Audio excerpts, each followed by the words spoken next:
I ain't never in all my born days. How'd an old mountain goat like me ever get a young'un like you? You're a queen. That's what you are in that shiny dress standing there. You're a queen. Feel it, Paul. It's slicker than a toad's belly. I'll get it if it ain't. What kind of dress they call that? Well, this is what you call a ball gown. A ball gown? Well, you's even catching on to what they're named. Well, Miss Hathaway, she pinned a piece of paper onto every dress she got me, telling what it was for. You better tote along the shotgun and keep fellas away. Oh, no, Paul. That's what I'm going out for, to meet some fellas. Hallelujah. You know, you're going to find out something I've been saying is the truth. You don't have to dress up in boys' clothes to have fun with boys. I'm going to keep my promise, Paul.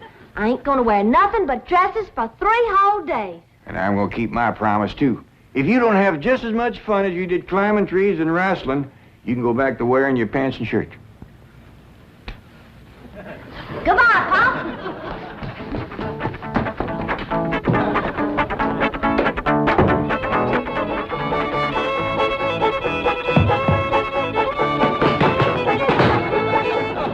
What you doing? Killing ants? Hey, this place ain't got no ants. I'll tell you something else it ain't got. That's me. I'm gonna pack up and go home. Now, wait a minute. Hold on there. This is home. Not to me it ain't. And for my part, they can give Beverly Hills back to the Indians. Or whoever else was fool enough to come here in the first place. Come on, let's go in here and sit down and we'll talk this whole thing over. You just got your back up because the police made us get rid of all our cows and pigs and chickens and stuff. Well, that didn't help none. But if they don't allow folks to have stock, why have they got that all-fired fancy stock pen down there? Well, Granny, it turned out that there was something called tennis court. What in tarnation is a tennis?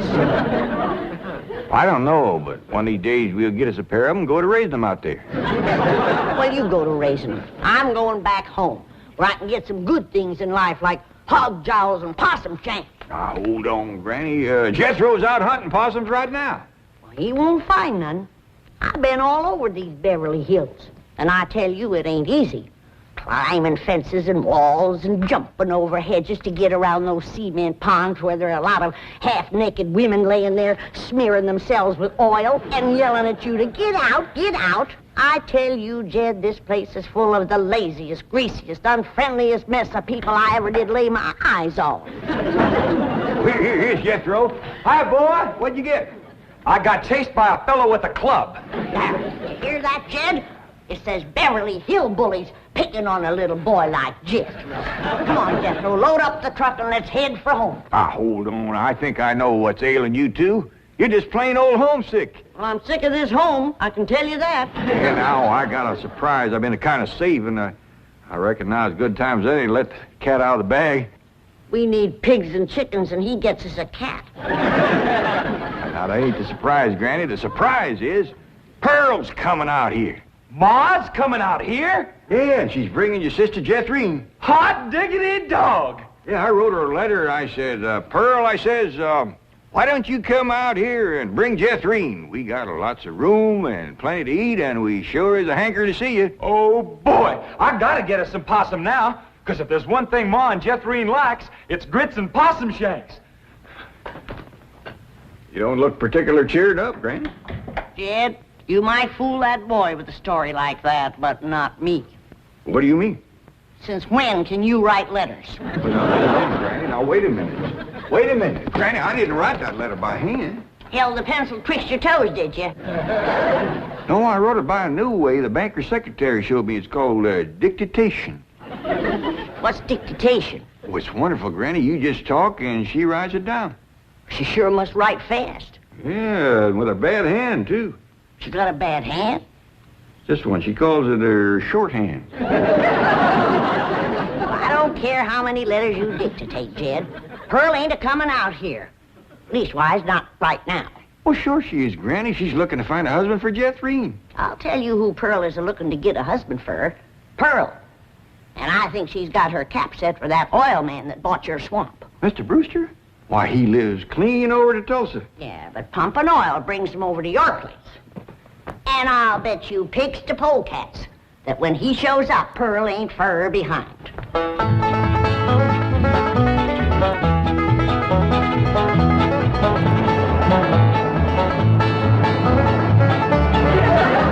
There he is. Hold on, Jeffrey.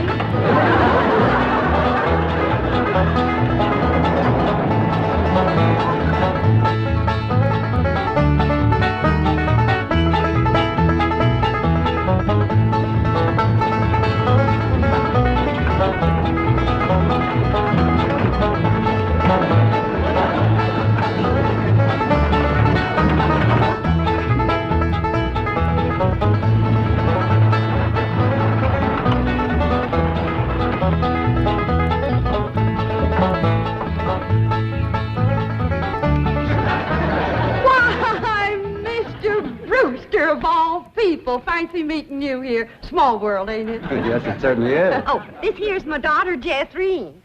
This is Mr. Brewster, dear. I'm pleased to meet you, young lady. Hi. May I give you a hand, Mrs. Bodine? Oh, thank you. Stay in the buggy, dear. Careful now. There we are. Well, I see you girls are on your way to a Halloween party. What kind of party? Halloween. What's a Halloween? You don't celebrate Halloween here in the hills? Well, I never heard of it. What's it like? Well, it's an occasion where everyone gets dressed up in their most beautiful clothes. Oh, these old things, they're just something I threw together myself. Well, they look like they came from Saks. Well, they didn't. I made them with store-bought yard goods. Didn't I, Jethreen? Yes, sir. What brings you girls here on this beautiful Indian summer day? Following you. we was headed this way anyway. I promised to keep an eye on the old home place for Cousin Jed, remember? Mm. Oh, I hope he won't mind that I had a telephone put in the cabin. You see, we're using it as a sort of a field office. Oh, he won't mind. Especially if you would show it to me and I could see for myself that there was no damage done to the cabin. Well, that's quite all right. Come along, huh? Stay in the buggy, dear. Well, perhaps you'd like to stretch your legs. They're long enough now. Jethreen's awful tall for her age. She takes after her father. Her late father, that is. I'm a widow. Yes, I believe you told me. Oh, that's right. That's when you told me you was a widower. Yes. You, still are, I suppose. A widower? No, yes. Stay in the buggy, dear.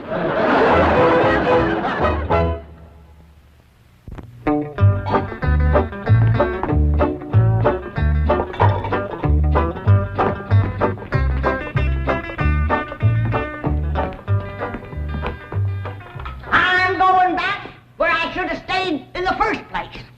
Now, Granny, before you do something your lad will be sorry for, you better take another look around. See all the nice things we got here that you wouldn't have back home. Like what? Like this great big cooking room, for one thing. Why, you could take our whole cabin and put it right in this one room. Well, if you did that, I might stay. What about them big ice boxes? Ain't got nothing like them back home. Didn't need 'em. Got nippy in the fall like the good Lord intended it to. This crazy California stays warm all year round. Well, that's awful good for growing things.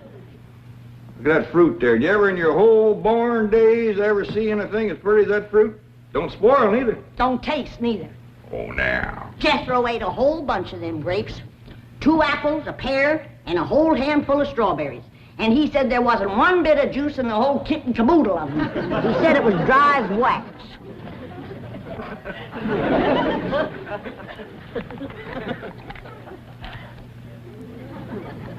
His a mighty dry and gummy. Maybe you ain't supposed to eat this fruit. That's the trouble with this miserable place. You ain't supposed to do nothing. You ain't supposed to have cows or pigs or chickens. You ain't supposed to fire up the still and make a little moonshine whiskey. Answer me, what can you do in this Beverly Hills? Well, you can do lots of things, Granny. Things you couldn't do back home. Name one. Well, you can call up your friends on the telephone. No, you can't. Why not? 'Cause we ain't got no friends, that's why not. There ain't been one neighbor come a-calling on us since we moved in here. Oh, so that's what's ailing you. Nobody's been coming to call. Well, now you got to remember what Pearl said. This here is Beverly Hills where the movie stars live. What's that got to do with it? What's that got to do with being friendly? Nothing. I just thought it might sidetrack you. Well, it didn't. Movie stars are people just like us, ain't they? Yeah, certainly it's prettier. Wouldn't it be worth waiting for if one of these days there come a knock on the door and we go to answer it, and we open up the door and standing there would be Mary Pickford. Mary Pickford? Yeah, with the golden curls hanging down her back and her pretty little rosebud mouth saying friendly things like, howdy there, I'm Mary Pickford. Oh, you'd say to that? I'd say, who's Mary Pickford? That's right. Granny, she's America's sweetheart. You know that movie house where Pearl plays piano on Saturday nights? I heard of it. Well, she says little old Mary is everybody's favorite. Well, tell me this. If Mary Pickford moved in that little cabin down the creek from us back home, what would we do? Oh, we'd have gone calling and brought her over a mess of pone and skinned possum. Yeah. And has Mary Pickford brought us a mess of pone and skinned possum? No, she ain't. You gotta remember, Granny, she probably spends 4 or 5 hours a day just fooling with and combing that beautiful curls hangs clear down Uncle to... Jed! Well, hello, Jethro. What'd you get this time? I got arrested. Yeah. Policeman, he took my gun away. He said they don't allow hunting in Beverly Hills. That does it. That does it. Then he pointed to old Duke here. He said, that dog had his rabies shot? And I said, no, sir, that dog ain't had nothing shot. I'm careful with a gun. What'd he say? He said, oh, a wise guy, huh? So he put Duke and me in his police car. But we jumped out and run. Oh, is Ma and Jethro here yet? No, and they ain't a-coming. Now, if you want to see your ma and your sis, you pack up that truck, and you and me will skedaddle back home where folks is friendly. Now, Granny. Doggone if she ain't the muliest little woman. Granny, now just a minute. Now, Granny, will you just let me say one thing? Well, you be quick, 'cause I got a long trip ahead of me. Granny, I know it ain't been easy for you out here. New things is always vexing, especially at your age, but I'm bound and determined to keep this family together. And if you go back to the hills, we's all going with you. Now, I'm asking you please to stay. Not for my sake, but for Elly Mae. Granny, what this place has done for her is a plain miracle. Why, that wild Injun has become a grand lady. I wish you could have seen her go out that door looking like a queen in a picture book. I tell you, I just wanted to sit down and bawl, the way you done when I married her ma. Now, she's just... She's out there now. Now, just wait, Granny. Wait till you see. In here, Elly Mae. Huh? You sure was right. Oh, Hoggin, you don't have to wear boys' clothes to have fun with boys. May, you promised me you wouldn't wrestle. I ain't been wrestling. Then what have you been doing in your ball gown? Doing what I'm supposed to do, playing ball. Oh, I made 2 touchdowns and kicked 3 field goals.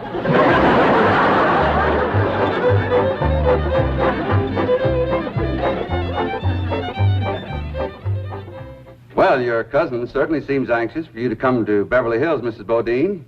Will you? Mrs. Bodine? Yeah. Will you? Yeah. Will I what? Go to Beverly Hills to visit your cousin, Mr. Clampett. Oh, well, not right now. I'm awful busy. You see, I do fancy sewing and hat making and give beauty courses and personality building and music lessons. Then on Saturday, I play the piano over the movie show to Oxford. And then, of course, there are my young ones, Jethro and Jethrene. Of course, they're no trouble. Jethro's in California, and Jethrene, she's fixing to get married. Well, congratulations. When's the wedding? Soon as she finds a fella. Well, you certainly are a busy woman, Mrs. Bodine. Yeah. As Cousin Jed used to say, Pearlie-tay, the fella that gets you sure don't have to worry about supporting you. This is the phone I was telling you about. It's called a field telephone. Now, with this, I can communicate directly with the men working at the drilling site.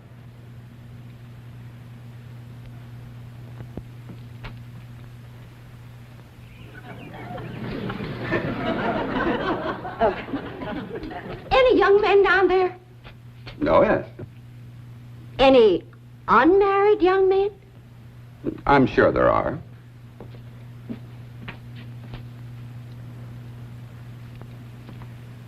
Any tall unmarried young men? Well, they're probably all sizes.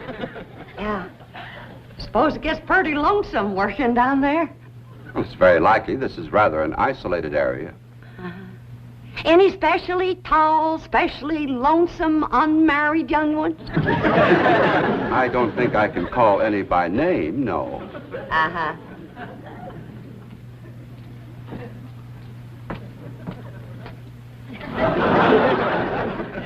Well, I was just wondering.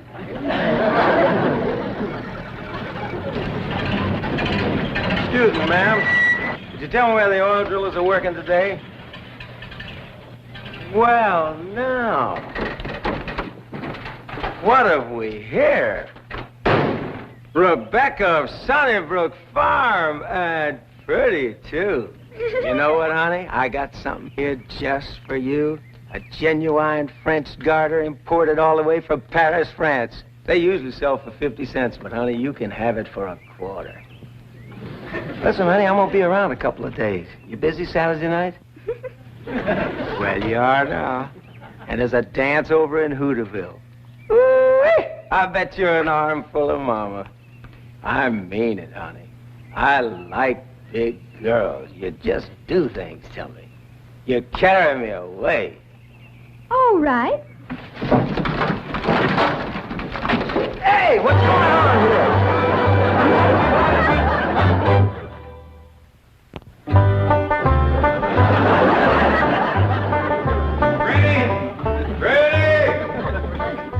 Oh, there you are. What are you doing? I'm figuring. And I figure best when I'm fishing. Ain't no fish in there. I ain't fishing for fish. I'm fishing for figuring. Yeah, what kind of figuring you fishing for? I'm fishing to figure how I can get home. Now, Granny, I've been doing some figuring, too. You know, I think I got it figured out how come the neighbors ain't come to visit us. I'm listening. Well, I got it figured. Out here in Beverly Hills, instead of them coming to see us, we go to see them.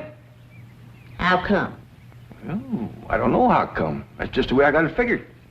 Mighty convenient figuring. Granny, it wouldn't do no harm and to give it a try. A lot of things is different out here. Well, I'll fish on it for a spell. Take possum. Feed like a whale. Who said there ain't fish in here? Well, that's the prettiest I ever seen. Ah, I gotcha, you rascal. I'm gonna throw you right in the frying pan.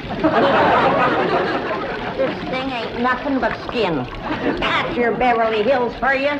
All flashy and show on the outside and nothing on the inside where it counts. Now, fish and people is two different things. We're going to calling on our neighbors, and then we'll do our judging.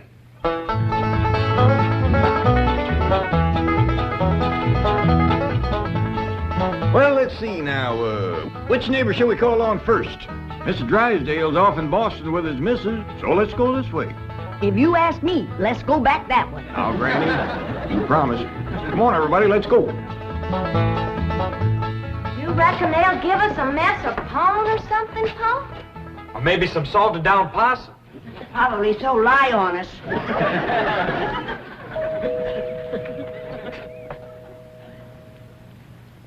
I'm not expecting anyone, Agnes.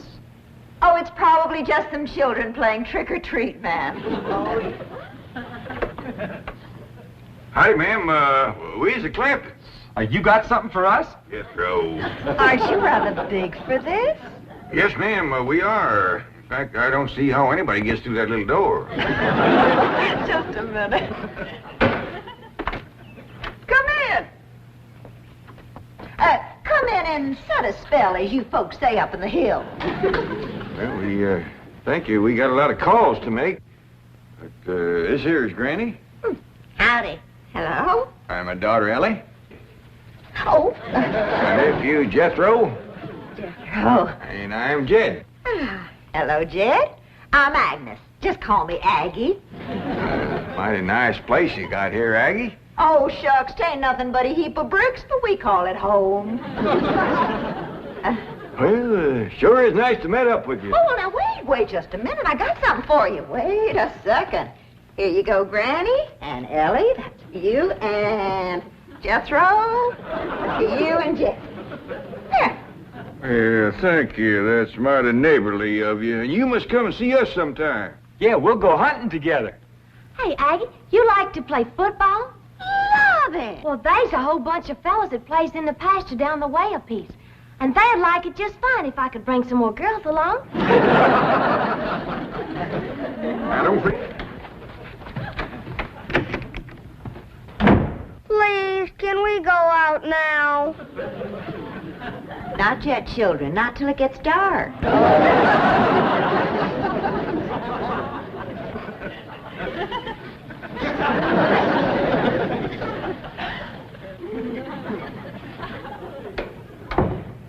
Ain't that the most pitiful thing? Heart-rendering. Just heart-rendering. Nice-looking woman, friendly as you please. But them young'uns is the homeliest I ever see. Wonder she didn't want to come a-calling on us. Yeah, reckon I'd stay home, too, if my kids looked like that. Kid, I ain't never gonna say a bad word about nobody. I know what you mean. Diggies, every house we went to, they was nice to us, wasn't they? Sure was, Jed. Hey, listen, everybody. I got an idea. Let's call up Cousin Pearl and tell her to come on out here. Uncle Jed, you can't call Ma on the telephone.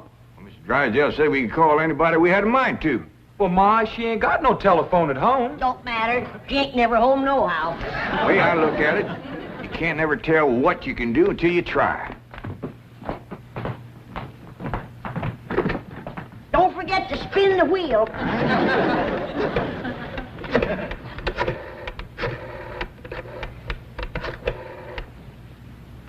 Howdy, ma'am. I want to talk to Pearl Bodine back in Oxford. That's right, operator. J.D. Clampett in Beverly Hills. Oh, Jed's sure gonna be surprised to hear me talking at him on this thing. Oh, they're ready to make the connection.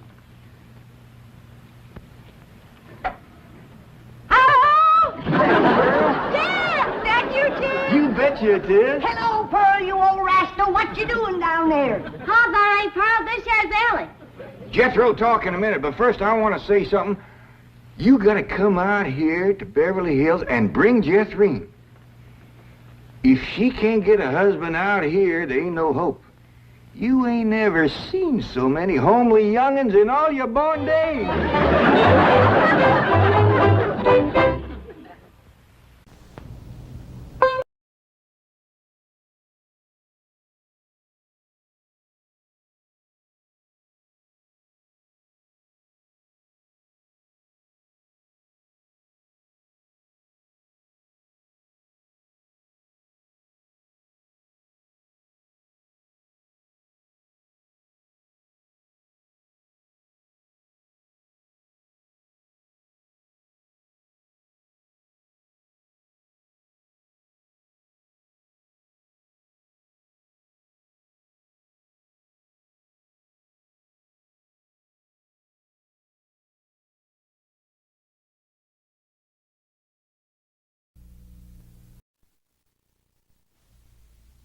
Come and listen to my story about a man named Jed, a poor mountaineer, barely kept his family fed. And then one day he was shooting at some food, and up through the ground come a bubbling crude. Oil, that is, black gold, Texas tea. Well, the first thing you know, old Jed's a millionaire. Kinfolk said, Jed, move away from there. Said, California is the place you ought to be. So they loaded up the truck and they moved to Beverly Hills, that is, swimming pools, movie stars, the Beverly Hillbillies.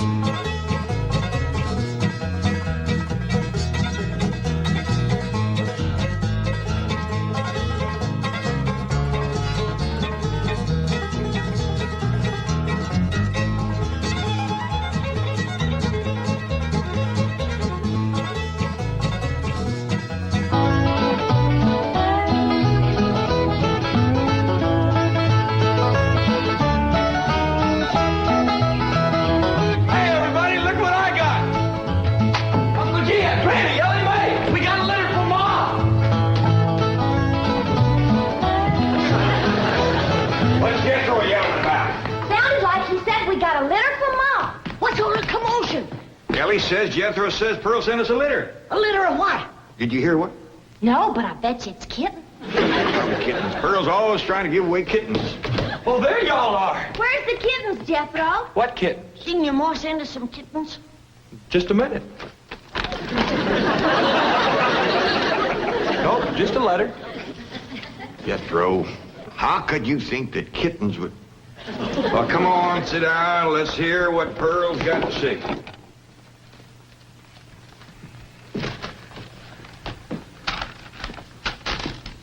Dear son and kinfolk, I take pen in hand to say we are all fine back here. How are you all out there? Just fine, Pearl. That's right. Jethro, I hope you are making good marks in school out there. Ma thinks I'm going to school. Are you in the 5th grade like you would be here? Doggy, Jethro, I clean forgot about putting you in school. We're going to have to get you started today. Can I go too? Well, now, I think Miss Hathaway's got plans to put you in some girls' school. Can I go too? Jethro, I just said it was a girls' school. That's why I want to go. I like girls. I don't. Let's get finished with the letter. After that, we'll take care of school.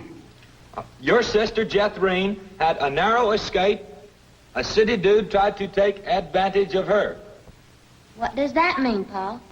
Well, that's, well, Granny will explain that to you later. Tell us more about the city dude, Jethro.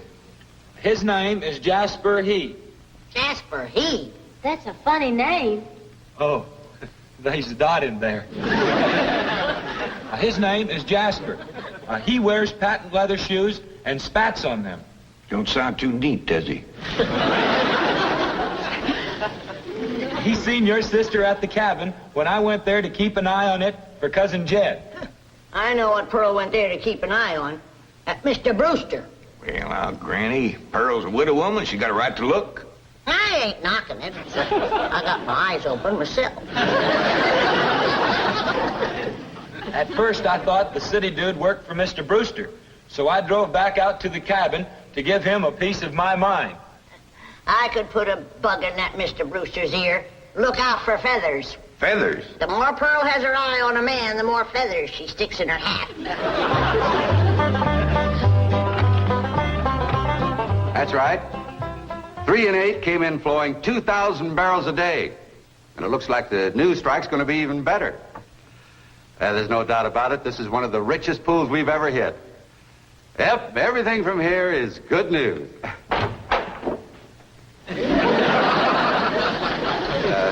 Well, not everything. I'll call you back. Mrs. Bodine, this is a pleasant surprise. Well, thank you.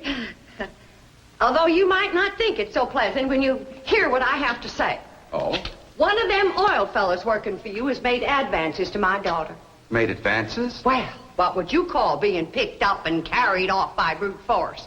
Well, I'd call that making advances. What's his name? Jasper Depew. Jasper Depew. I ain't seen him myself, but from what Jeff Green tells me, he's a pretty slick article. Well... Oh, Mr. Brewster, you don't know how hard it is for 2 girls living alone like Jeff Green and me. You see, my son Jethro's in California with Cousin Jed, leaving us no man to protect us. I'm a widow woman, you know. I guess wherever you have 2 unattached girls living alone, there's bound to be trouble. Especially when the girls are the kind that men call lookers. Did you say his name is Depew? Jasper Depew. Calls himself Jazzbo.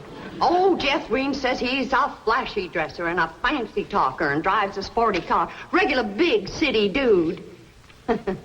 I guess Jeff Green's kind of like me when it comes to tall, handsome city fellas. I'm just putty in their hands. Nope, no one by that name working for OK Oil. You mind if I look? Oh, well, no, go right ahead. I'm bound and determined to find the rascal that trifled with the affections of my sweet, innocent, helpless baby girl. Ma! Jeff Green, I thought I told you to stay in the buggy. I seen Jasper Depew coming. Here? Yes'm. Oh, well, thank goodness we got Mr. Brewster to protect us. Oh, there he is. Mr. Brewster throwed his arms around me and helped me in his strong embrace.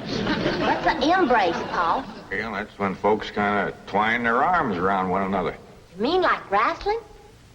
It's sort of like wrestling, except they ain't mad. It's like wrestling for fun. Yeah, I reckon you could see that.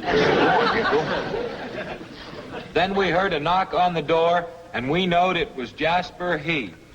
Better look for that dot again. Oh, yeah. We knowed it was Jasper. He was there to get Jethrine. Her beauty had set his heart to burning with flamin' desire. What's flaming desire, Paul? Well, Granny will explain that to you later. Well, I'll try. But you're sure counting a heap on my memory.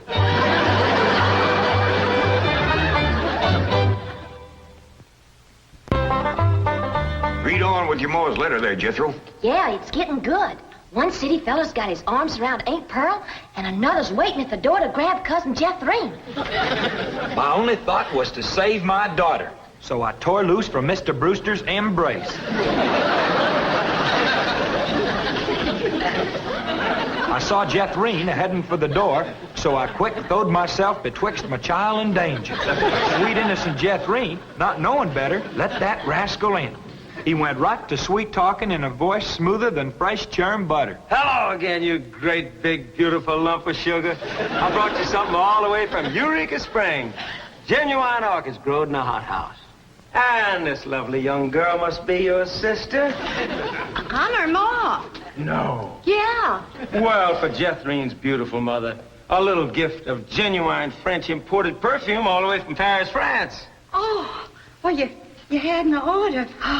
Oh, my goodness. Genuine Paris, France perfume. Look at that French writing on there. That says, "Ah, d'amour." That means, oh, love. Ain't he a sport, Ma? And for Jethrine's handsome father, a genuine cigarette case. Silver. Thank you, but I am not Jethrine's father. No, Mr. Brewster ain't my husband. He's just a friend. Well, any friend of Jethrine's beautiful mother is a friend of mine. This is from old Mexico and hammered out of solid silver by the Aztecs Indians hundreds of years ago. That brings up an interesting question. Why would the Aztecs make cigarette cases when they had no cigarettes? That is an interesting question. I'll have to ask some of my Aztecs friends about that. Hey, Doc. Remember Ain't She Sweet? Well, I've read... Hey, what happened to your orchids? Nothing. I ate them already. You mean you ate all them expensive orchids? Ma, you should have spoke for one. They wasn't very filling. Ain't she sweet? From her head down to her feet. And that's a long way. But I ask you very confidentially, ain't that baby sweet? Ain't she large? But she gives me such a charge. I ask you very confidentially, ain't that baby large? She stretches out in all directions. I'm in a shout. Lordy, that's perfection. Are you with me? Ain't she keen? Well, that's the most I've ever seen. And I'm here to tell you I'm her ding-dong daddy, and she's my queen. And she is king size, my Jethrine. Lots of mama, my Jethrine. She carries me away. Jethrine, put him down. So your sister Jethrine has got herself a steady fella now. He says he is going to ask for her hand someday. I hope he will take the rest of her, too. Ha ha. Give my love to all and be a good boy. I am going out now to mail this letter and get some more feathers for my hat. As ever, your loving mother. Gee, sure nice to hear from Ma. They're nice here. Jethro, you and me's got to go right out and find a school and get you to going. Granny, you pack up a nice lunch for Jethro to tote along. Hi, How about a big mess of poke greens and chitlins with some pone and a big pot of sorghum to dip it in? Fine. Oh, Granny, it don't have to be that fancy. Some of the other boys here in Beverly Hills might not have it so good. They go to complaining to their folks. Let them complain. It ain't gonna hurt none to raise their standard a little. I'll get the truck up to Jed. Paul, please let me go with Jethro. I can help him fight if the big kids in the 5th grade goes to picking on him. I know for sure that Miss Hathaway has got other plans for your schooling. But with Jethro gone, I won't have nobody to play with. Oh, yes, you will. I just remembered something. Mr. Drysdale's stepson is coming home for Thanksgiving. And he's going to be living right next door. And you can play with him. Mr. Drysdale gave me some pictures of him. Here's some pictures of Sonny. That's what they call him, Sonny. He's been going through a lot of schools, and you ought to know some real good games to play. Ain't he something? Yeah, but what? Why, he's a boy. Are you sure? Elly, just because he's wearing... Well, there's Jethro. Now, you keep thinking about how much fun you're going to be having with him right next door. You know, he does kind of favor that movie actor, Rudolph Valentino. Here's Jethro's lunch. I didn't have time to fix much, but it'll hold him till he gets home from school. I got a little surprise in there. I've been saving it for a special day, and I reckon this is it. What is it, Granny? Deviled hawk eggs. Doggies. Makes me wish I was going to school.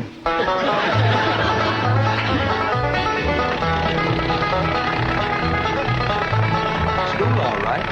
Millicent, Schuyler, and Potts. I reckon them 3 is the teachers. 3 teachers?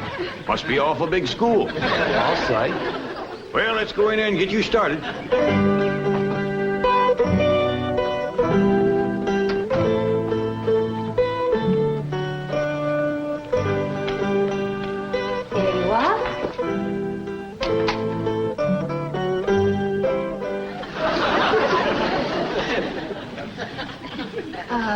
May I help you? Well, I reckon maybe you can. Diana, someone has parked a most disreputable-looking vehicle outside my window. Perhaps it was these gentlemen. Oh?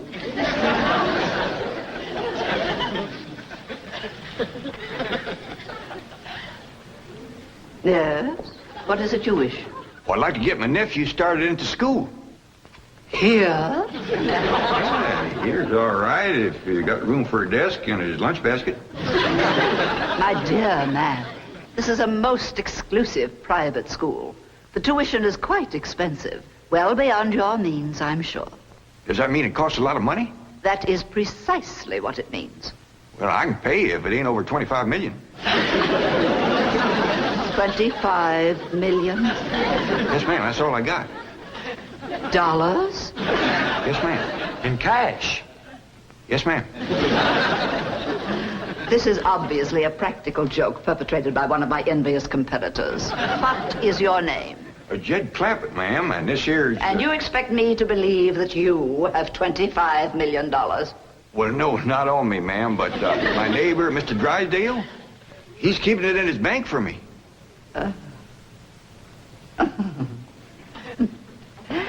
Get me Milburn Drysdale at the Commerce Bank. You see, it just so happens that Mr. Drysdale holds the mortgage on this school, so we are very well acquainted. Hello. I'd like to speak with Now, Milburn Drysdale. if you wish to admit that this is a hoax and be on your way, we will forget the entire incident. Otherwise, you may be liable to some sort of action for invasion of private property and impersonating a millionaire. Mr. Drysdale is coming on the line now. Thank you. This is your last chance, Mr. Clampett. My next call will be to the police. Very well. Mr. Drysdale, Millicent Schuyler Potts here. Come in, come in, come in, come in. Thank you, ma'am. Diana, tea for these gentlemen. Crumpet? Oh, no, ma'am, Clampett. Diana, use the Spode tea set. Well, sit down, sit down, sit down, sit down. Just the 2 of us. Elly May and Granny didn't come. Well, do make yourselves comfortable. Mr. Drysdale's exact words to me were, Well, never mind his exact words. Apparently he values your friendship greatly, and Mr. Drysdale is a very important mortgage. Ma'am. Now then, shall we talk about your youngster who's entering our 5th grade? What is his name? Jethro Bodine. Bodine? Jethro? No, ma'am. Jethro Bodine. We always put the last name first. Now, male, of course. Yes, ma'am. Just got a letter this morning. Date of birth? December the 4th. Year? No, ma'am. Back home. We only been here a few weeks. Perhaps you should answer the questions for our vital statistics. Now, we need to know the complete birth date, which in turn gives us the exact age. Now, we have December 4th, and judging from the fact that your nephew is entering the 5th grade, I would surmise that the year is, 51 or 52. Am I correct? Oh, Jethro ain't near that old. And in the 5th grade? Why, that's wonderful. Well, perhaps we have a budding genius on our hands. Archie! How poor. Oh, Diana, I'd like you to bring me one of our boys' uniforms to show these gentlemen. A 5th grade size. No, on second thought you'd better make it 3rd grade. He's younger than average. Mrs. Clark. We require that all of our students wear identical uniforms. It makes for less friction that way. Otherwise, the boys of millionaires are apt to be taunted by the really rich. I bet you Jethro will look right good in a uniform. He can't wait to be a soldier. Oh, yes, many a young lad is like that. However, our uniforms do not reflect any militaristic design. No, rather, we strive for something gay, attractive, and smart. Oh, there you are. Charming, isn't it? Now, you take this home and have Jethro wear it when he comes to school in the morning.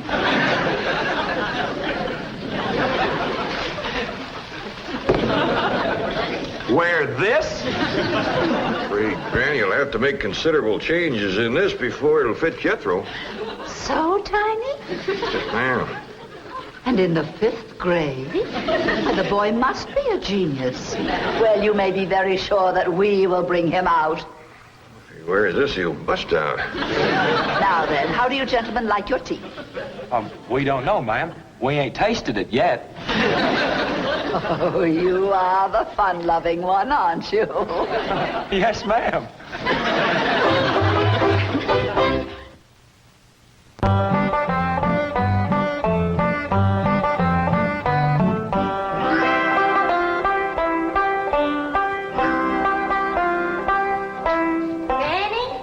Jethro's school clothes. You want me to help let him out? Oh, well, thank you, Elly, but let's see what has to be done. Maybe they fit him already. That's supposed to be a hat? I reckon so. What's that? Well, Jethro said it stands for POTS. Pots? That's the school he's going to. Pot school. Hell, he'll be learning a good trade. If there's something folks always needs, it's pots. Jethro can make you some dandy new ones once he catches on to it. Miss Sam Hill is supposed to wear that. Well, Jethro, I reckon.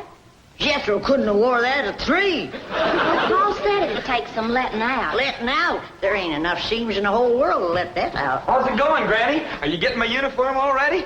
Jethro Bodine? No, Granny. Over to school, it's Bodine Jethro. Elly May, leave the room.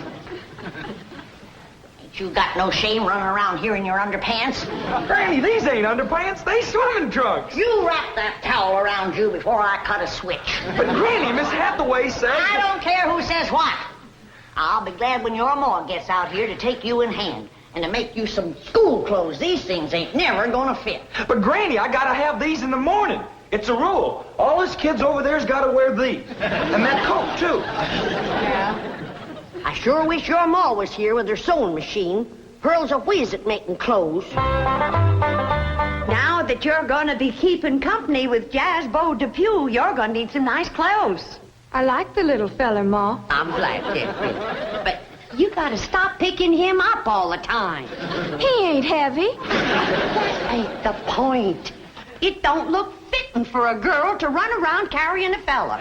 All right. I won't pick him up anymore till we get married. Why would you pick him up then? To carry him over the threshold. You ain't supposed to carry him. He's supposed to carry...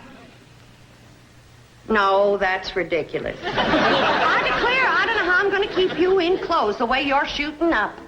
I start a new outfit, and by the time I get it stitched together, you've outgrown it. My new shoes is already too tight for my feet. Oh, them feet. If they get any bigger, you're going to have to go outside to turn around. My feet ain't as big as Jethro's. Well, of course not. He's a boy.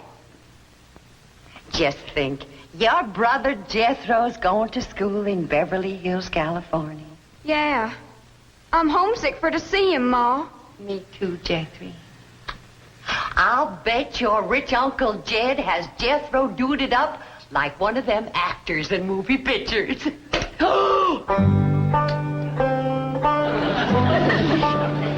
I can't understand these Beverly Hills schools. Wearing that uniform ain't gonna make you no smarter.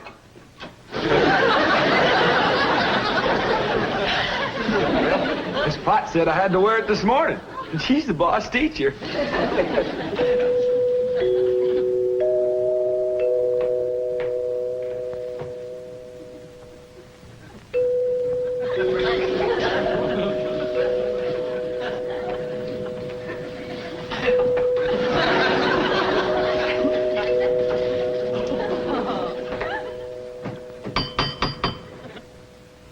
Dang, if Jethro ain't right. Every time that music plays, somebody comes to the door. Morning! Good morning!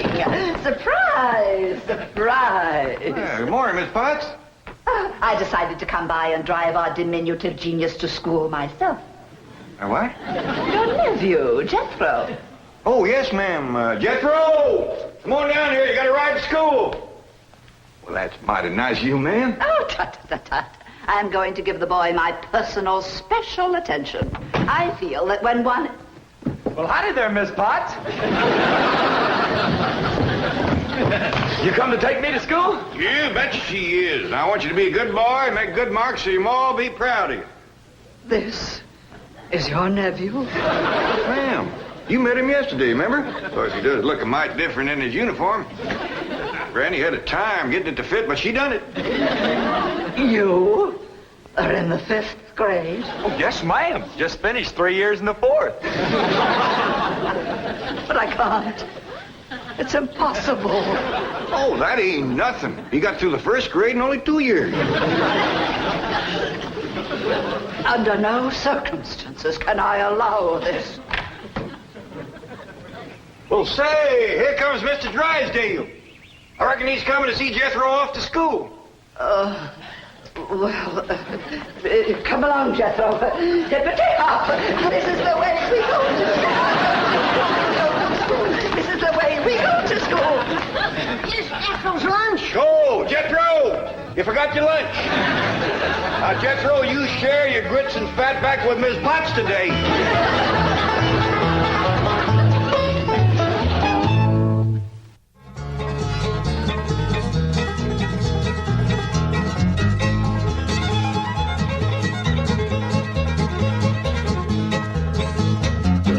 Time to say goodbye to Jed and all his kin.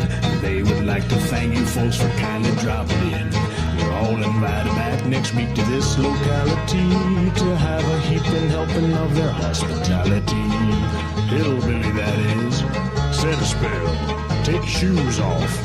Y'all come back now, here.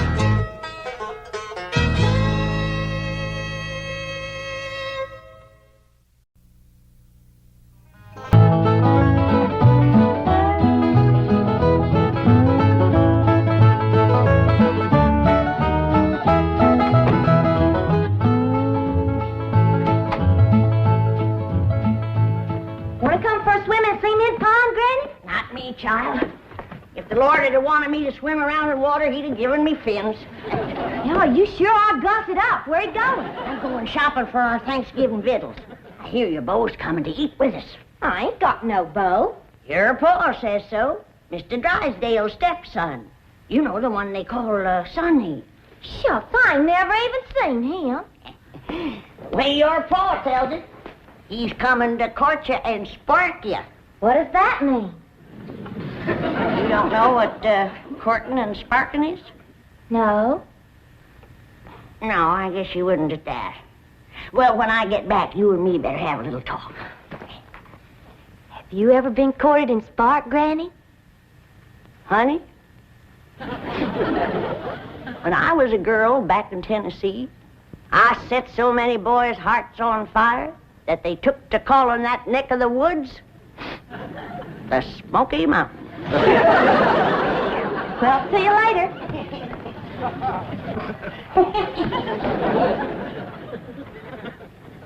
Daisy, you old heartbreaker. You still got it. That's the truth. Who you stepping out with? Ain't stepping out with nobody. I'm going to the supermarket. What's a supermarket? I don't know. I reckon it's kind of like a general store. But that's where you have to go to buy your victuals out here. And there's some things I need for that Thanksgiving spread. Oh, say, speaking of Thanksgiving, we can use the big fancy eating table. I just finished notching the last pot passer. I think they'll reach. Well, I don't know. Let's give them a try. Jethro! Yeah, Granny? You all set to get took to the supermarket? No, not yet. Fetch me a pot to the fancy eating room. Yes, sir.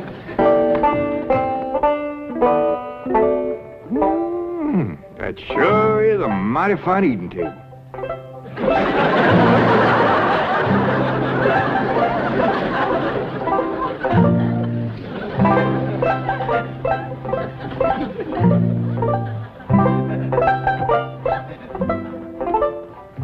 Jethro's fetching a pot. Granny, you gotta admit, folks built this table sure knows what they was doing. It is built solid. It is that. You could set a half-dozen turkey gobblers on there and never sag it a bit. This here is a dandy idea, especially if you got young ones at the table.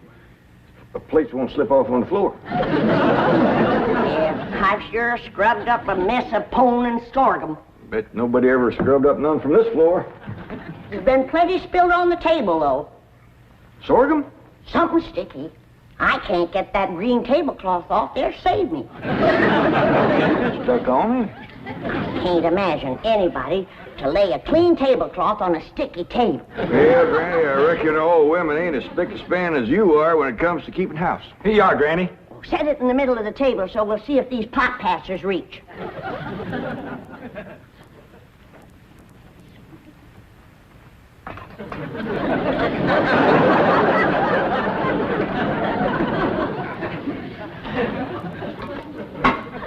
Yeah, I reckon that'll do the trick, all right.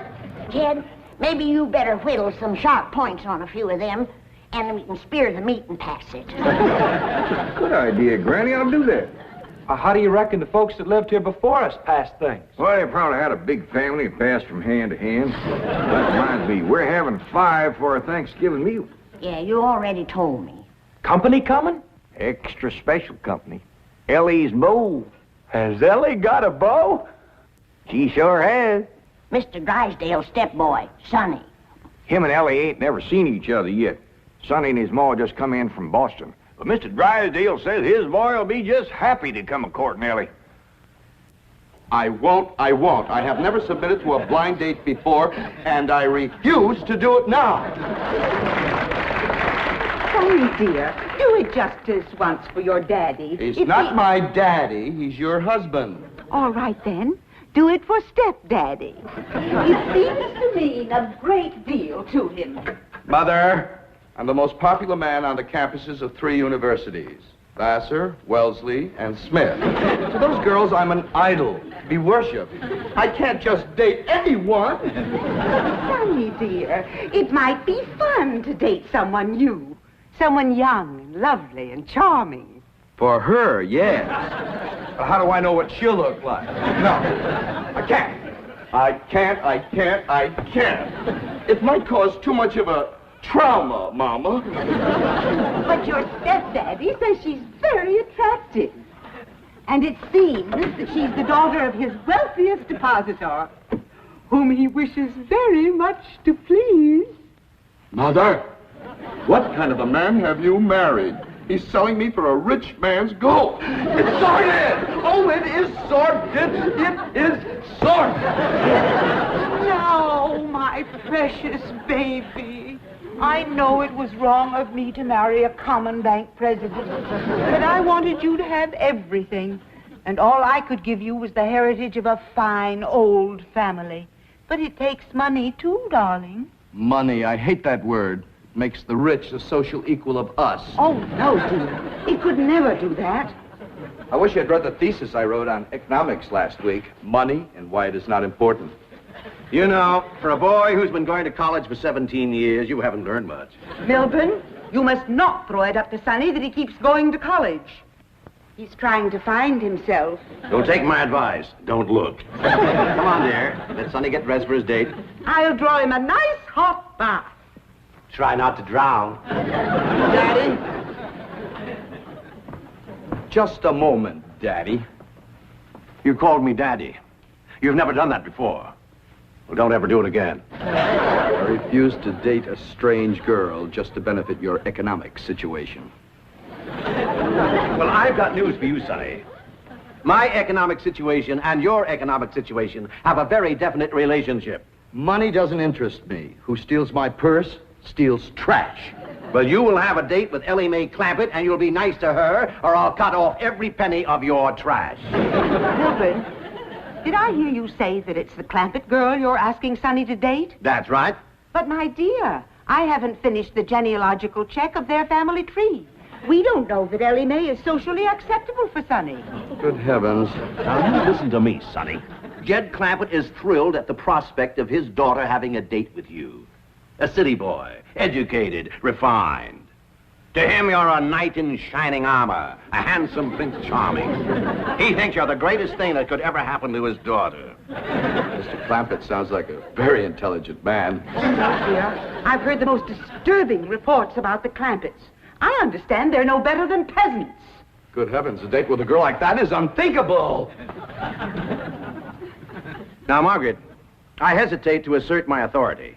But unless I have assurance that my wishes will be carried out, I'm afraid I will have to... Mother! Dad! Who is that? Who is she? Who is what, dear? That divine creature by the pool next door.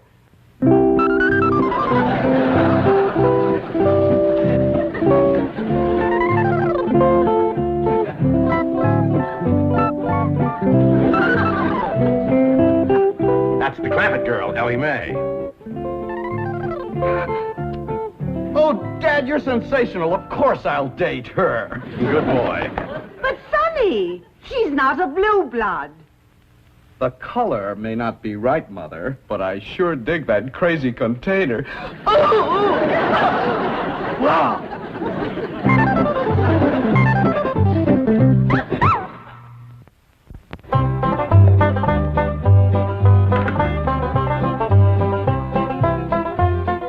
Granny, you wearing perfume? Pure vanilla extract. You rascal. You're going to have that storekeeper's head just a spinning. That's the idea. Just because I got plenty of money don't mean I have to spend it all.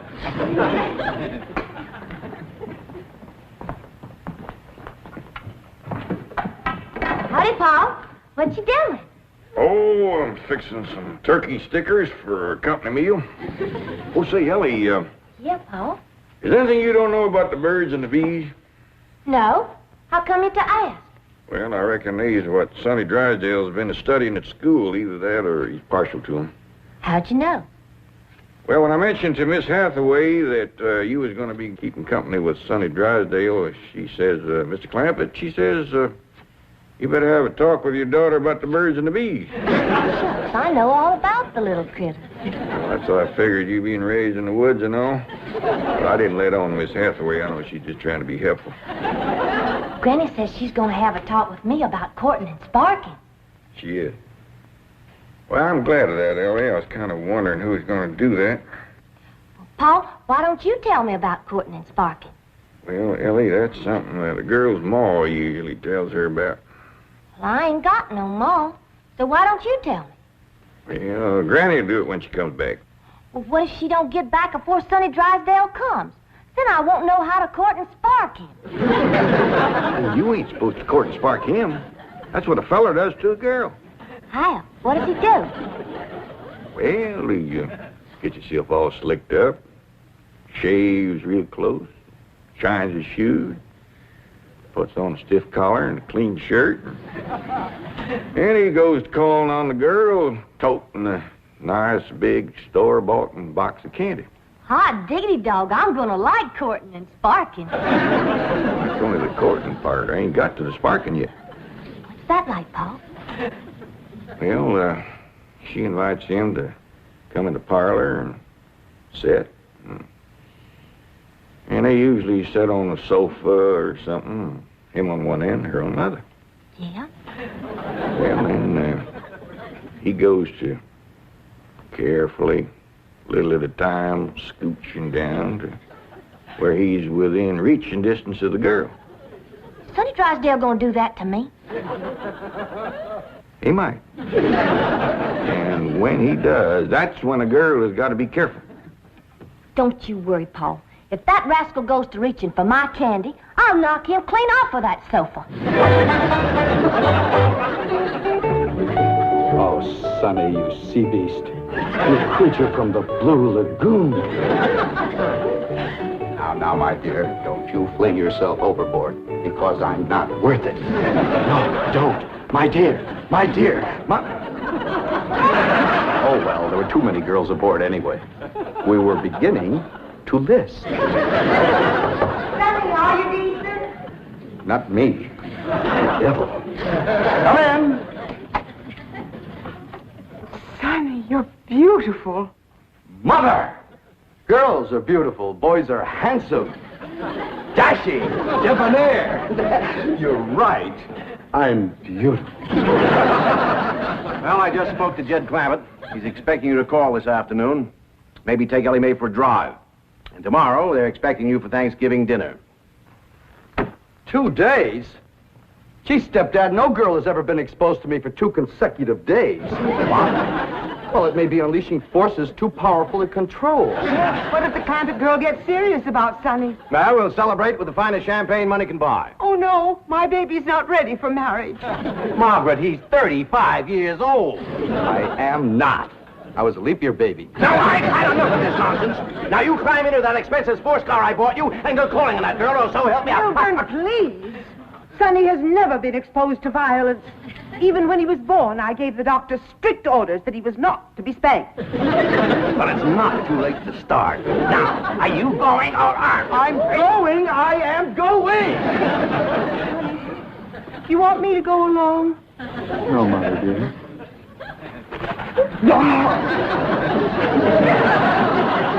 For a meet, Mr. Sonny? Why, no trouble at all. Hey, whack off as much as you want. Jed, he's back from the supermarket. What darnation is that? That is what you call a shopping cart. There's a sign down at the supermarket that says take one. So Granny did. But there's Indian givers. They wanted me to give it back when we were leaving. She didn't do it. Did you, Granny? You're darn tootin'. Oh, they sweet as honey when you first come in. But they give you a heap of trouble when you start to leave. What kind of trouble, Granny? Well, first you stand in a line with a kind of a gate. And at that gate, there's a woman. She looks at what you've got. Then she starts to push a lot of little knobs, and bells start to ring, and a drawer pops open with a lot of money in it. Doggy. Then she tells you how much money to give her. She says to me, that'll be $28.25. And I says, now you make up your mind. Is it 28 or is it 25? And she says to me, that's 28.25. Well, I seen I wasn't getting no place with her. So I give her the benefit of the doubt, and I plunked down 28. A quarter and 3 pennies. I reckon that pleased her. You'd have thought so, but not her. As I started through the gate, she says, hold on. Madam, you're short. I said, maybe so, but I'm big enough to take you on. Granny was getting right mad. Well, you'd have got mad too, Jed. And you get after Elly about running around in boys' pants. You should see those women in that supermarket. He was wearing boy's pants, was he? Some of them were in their underpants. Actually, I wanted to get Jethro out of there. Actually. And I did, too. By dingy, they didn't stop us. Good for you, Granny.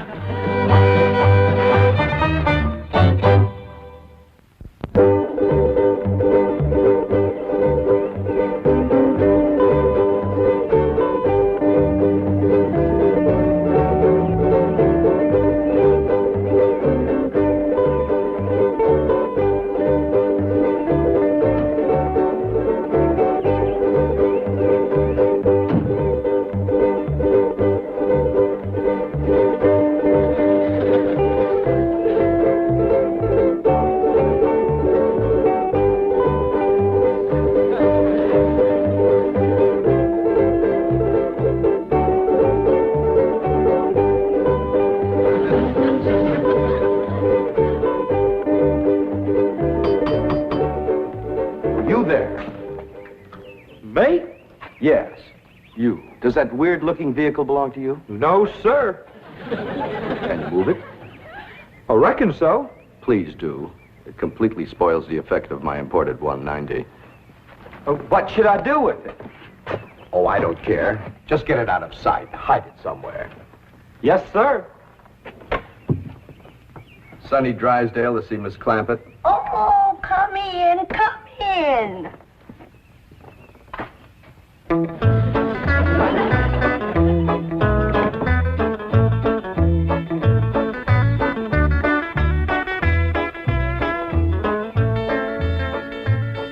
What you doing, Jethro?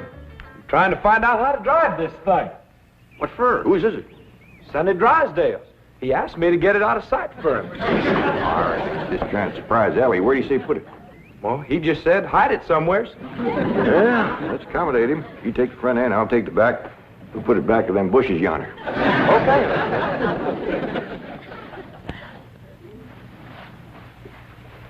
Is he towing a box of candy, Granny? He sure is, honey. All tied up with ribbon. Oh, Elly. Child, you are just beautiful. Shall I sprinkle some vanilla extract on you? Becca? No, I better not. Sometimes that drives them wild. Elly, I didn't get to talk to you about courting and sparking. Oh, that's all right, Granny. Pa told me. Oh, all right, now you follow me. Don't be nervous.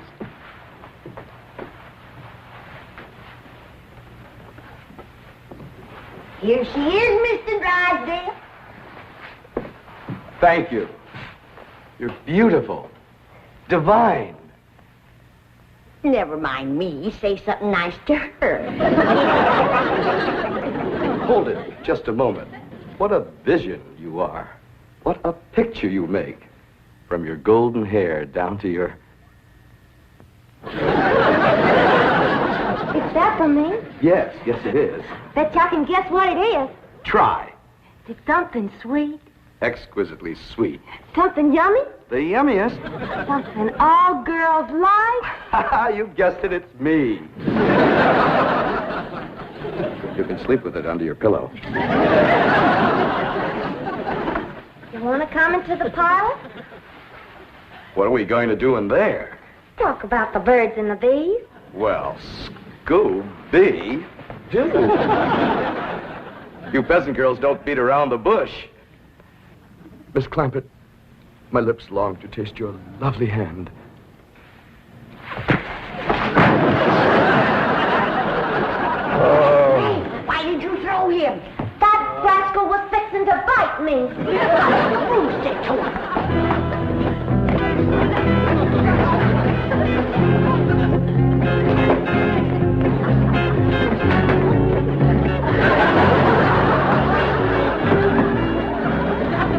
My car, where is it? Oh, it did good, ain't it? Ain't nobody can find where we put it. Big oaf, I'll destroy you.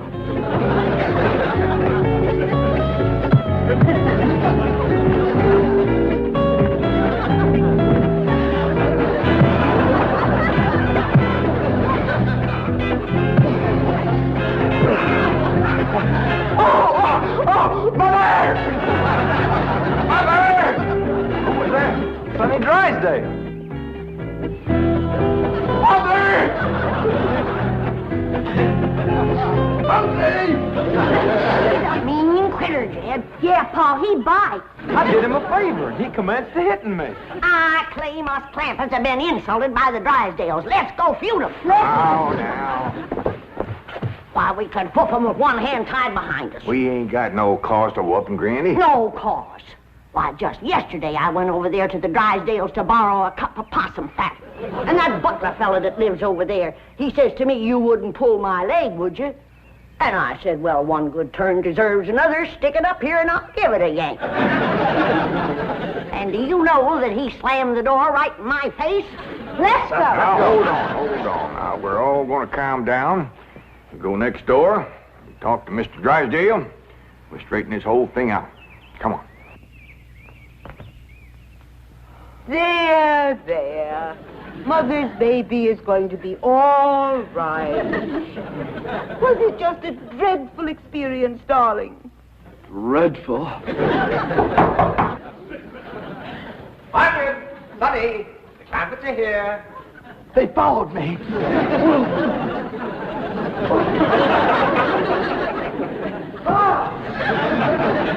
Come in. Where's Sonny? Here I am. Well, we've straightened out the misunderstanding, and now these people have something they want to say. Well, Sonny, I reckon this is all my fault. I'm sorry I wasn't to the door like a proper paw had ought to been. I'm sorry I throwed you, Sonny. And I sure do thank you for that nice picture you give me. And I'm sorry you hurt your hand hitting me, Sonny. And me and Jethro was sorry that we hid the automobile. We towed it back over and set it down in front of your house.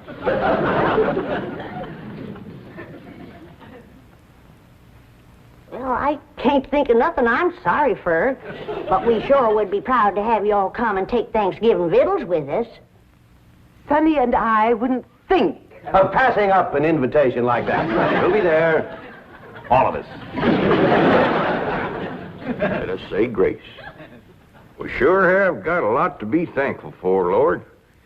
We got good health, and good neighbors, good food. Jethro's going to school. Elly's got a feller. I guess everything is just about fine, and we sure do thank you. Amen. Amen. Amen. Well, Jethro, hand out the pot passers and the meat stabbers, and let's get at it.